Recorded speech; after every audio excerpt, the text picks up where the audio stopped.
করবো হাতে মাখিয়ে। এই যে মশলা, সোয়াবিন গরম জলে ভিজিয়ে রেখেছি, আলুগুলো হালকা সিদ্ধ করে নিচ্ছি, টমেটো কেটে রেখেছি, টমেটোটা বেটে নেবো, আর এই মশলাগুলো ভেজে নেবো।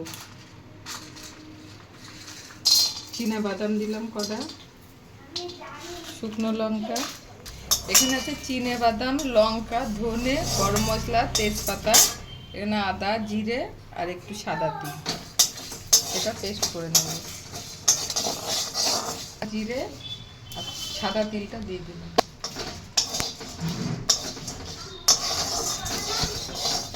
টমেটোটা ভেজে নেবো একটু, ভাজা হয়ে গেছে এগুলো, এবার পেস্ট করে নেবো। মিক্সার বাটিতে দিয়ে দিলাম, একটু ঠান্ডা হবে। অল্প একটু সাদা তেল, লঙ্কা দিলাম তেলে,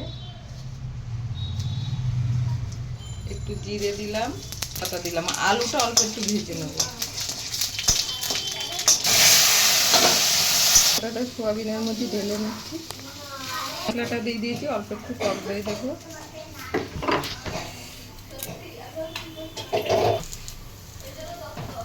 লবণ দিচ্ছি পরিমাণ মতো,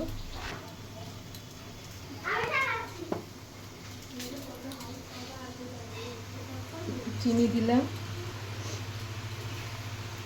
এবার সর্ষের তেল দেবো, এবার মাখিয়ে নেবো তেলটা।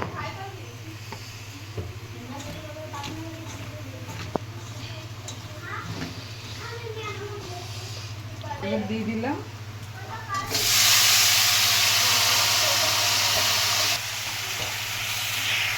লঙ্কাটা ধুয়ে একটু জল দিয়ে দিলাম,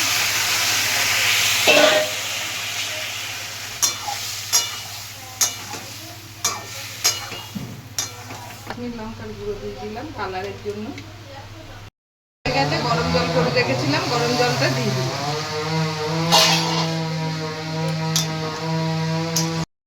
সয়াবিনের তরকারি এবার নামিয়ে দিচ্ছি, পাতলা ঝোল হয়নি, একটু কষা কষা করেছি।